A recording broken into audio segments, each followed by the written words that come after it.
please, I beg you, stop watering your lawns in the middle of the day. You're wasting about 65% of your hard-earned water. I know having a pristine lawn, bright green, is ideal, but we've got to be smart about it. So let me explain.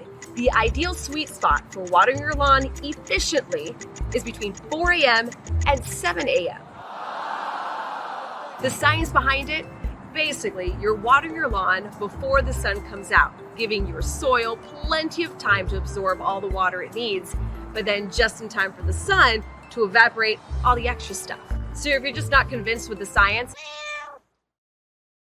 let's say you pay $100 a month for your water bill. So when you water your lawn right smack in the middle of the day, not only are you wasting water, which of course is wasting your money, but you're also just letting all that water evaporate into the atmosphere.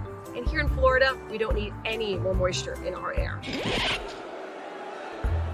So remember, the watering sweet spot right before sunrise.